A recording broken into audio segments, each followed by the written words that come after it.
I'm wondering if I'm starting to get the reputation of being one of the cheaper frugal people on YouTube. I hope that's not the case, but if it is, it may be because I'm the daughter of Depression era parents and they had a huge influence on my life.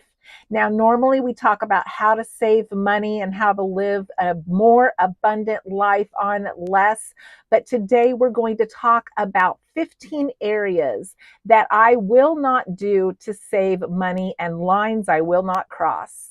I hope you enjoyed this video. If you're new here, welcome. I'm Bonita. I'm from rural Kansas. Right now I am wintering in southern Texas in my RV in early retirement, and I share a lot of my life with you on the farm and here in early retirement. So let's get started with the video, and thanks for joining me today.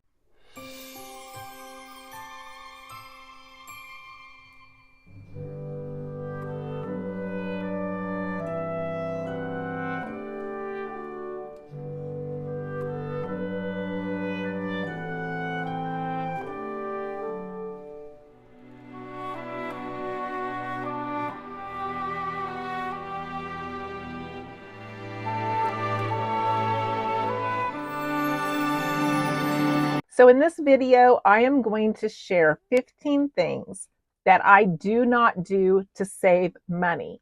So if you think that you do a lot of things to save money and that I do a lot of things to save money, you would be right. But there's some things that I just do not cross the line. And usually they have to do with sanitation. They have to do with ethical beliefs that I have, or things that I believe to be illegal. So with that in mind, I'm going to share with you things that I do not do. Now, a lot of people may do some of these things, and that is between you and your beliefs, and that's absolutely fine. I'm not here to judge anyone, and I hope that you will not judge me also. But I just want to share these things with you so that you understand that I do have lines that I do not cross in frugality.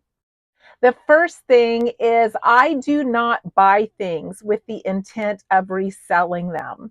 I see people that do this for a living, and they maybe go to garage sales, go to thrift stores, and they buy things with the intent to resell and make more money. The reason that I do not do this is I have been working on decluttering for about 5 years. I think I'm starting like my 5th year. And I already have more stuff than I need, more stuff than I want. And I do not want to store any extra stuff. In fact, I even saw a video of a couple that do this for a living, and they had an entire bedroom just dedicated to things that they buy and try to resell.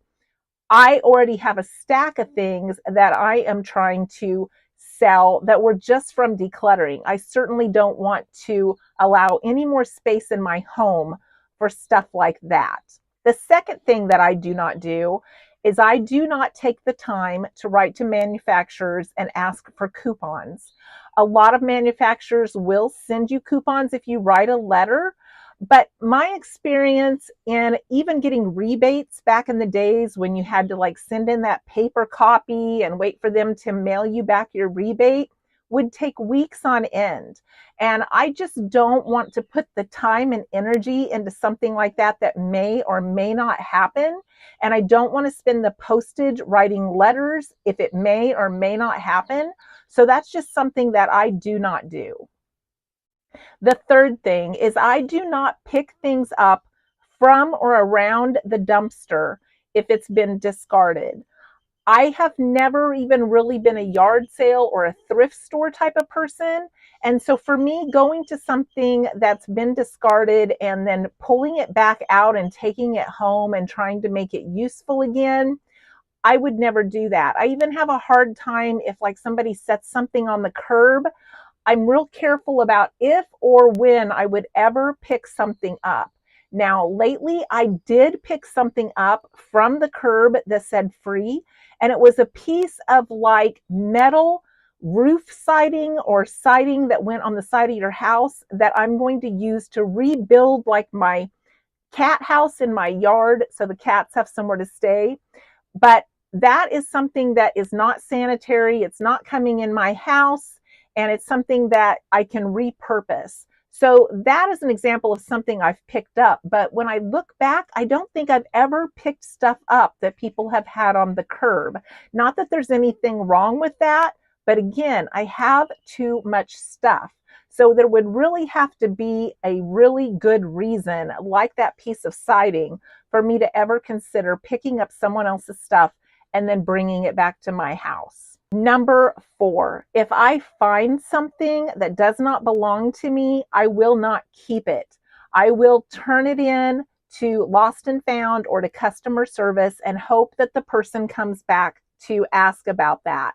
I've lost lots of things in my lifetime, and I have had a lot of really nice, faithful people that have turned those items back in, and that has meant the world to me. I also have lost things that I've gone back to customer service and never found. Things that were really important, like extra sets of keys and things that would have meant nothing to anyone else, but evidently no one turned them back in, even though I know I was at that store when I lost them.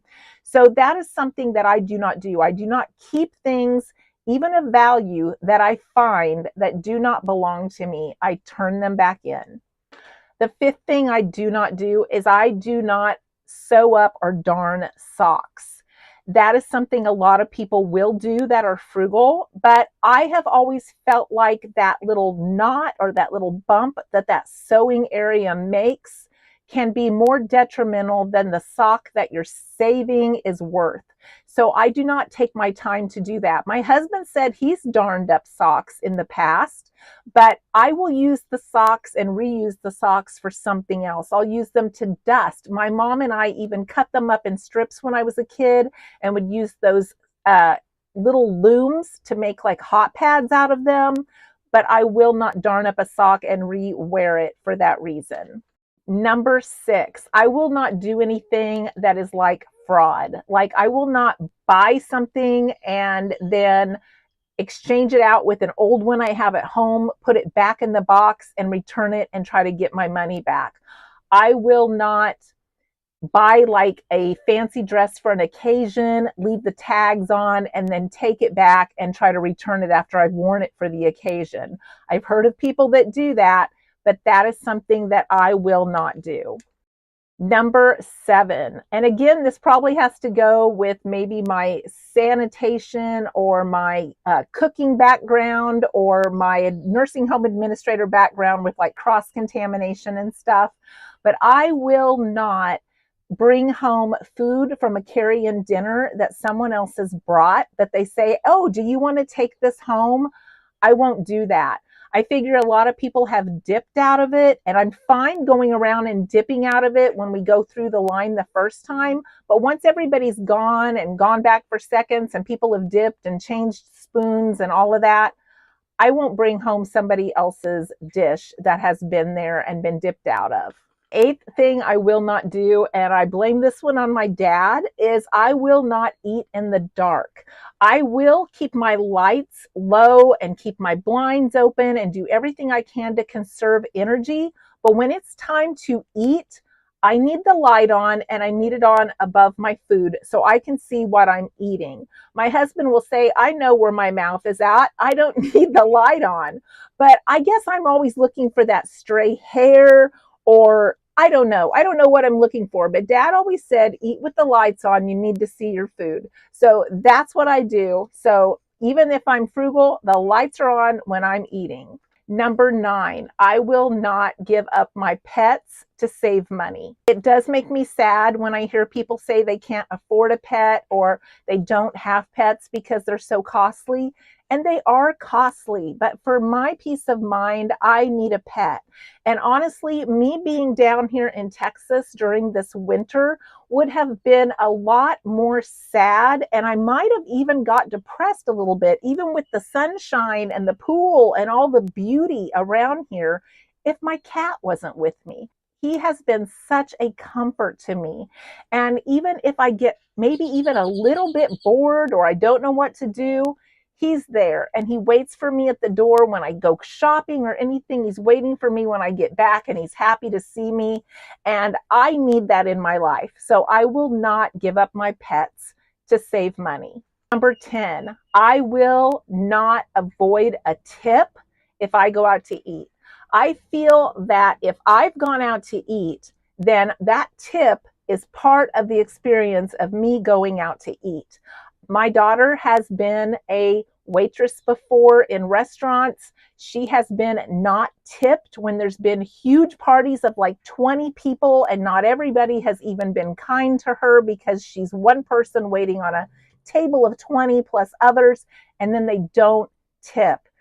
People in this country depend on those tips to pay their bills. The employers don't make up the difference, and they pay them small amounts with the intent that they're going to get tips. And then if they don't get tips, that makes it hard on them. So I'm not going to be the person that goes out to eat and sits at a restaurant and has the waitress waiting on me and then I don't tip.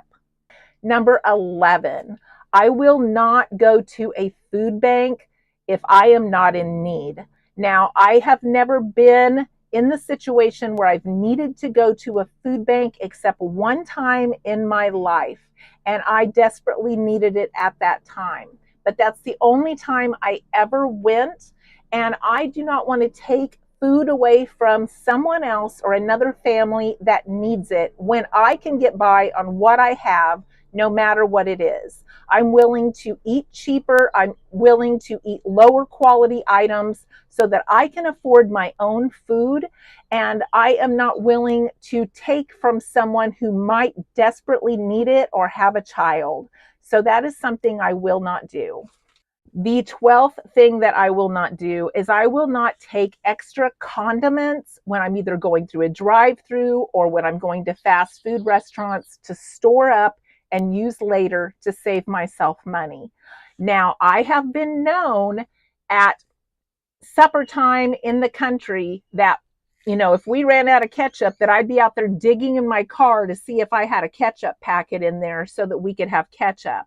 But I will not purposefully ask for extra ketchup, extra salt, extra anything with the intent of taking it home just so I have extra so I don't have to buy it. I have been a small business owner. I know what it's like to have people take advantage of those situations. And I know that as a small business owner, you have to pay for that. And even the corporations and the fast food companies have to pay for the extra that people take. And there's so many complaints about how the prices are increasing on places like that. But we can contribute to that by not taking more than we need. And that's just a personal thing that I believe. Number 13, I will not forego my vacation to save money. Now, that's not to say I have not had a staycation many times, or I have not had like a destination vacation. There were times when my kids were little that we couldn't afford to maybe travel around because of how much gas was. So we would pick a state, pick a location, go stay there with our pop-up camper, and then see everything in the area that we possibly could. Kind of like what I did when I wintered this year. I picked a location, I stayed here stationary, and I saw everything I could in the area that was free and enjoyed that. And then I'm going home. We've done that before when we couldn't afford the gas, but we didn't forego the vacation. We have had a couple of staycation, like spring breaks, where we have gone to the zoo, gone to the pool, gone to museums, but we never have not had a vacation where we didn't do something for fun to try to break up the monotony and have everybody have something to look forward to and enjoy as a family. I will not eat spoiled food, and I will not feed my family anything that's questionable. Yes, I do believe that a lot of foods after the expiration date are still good, but I inspect my food. I make sure that it is safe. I make sure that the texture, the color, and the quality is all good. If my chicken is sticky or smelly or anything that indicates that the meat is bad, I'm not going to risk it.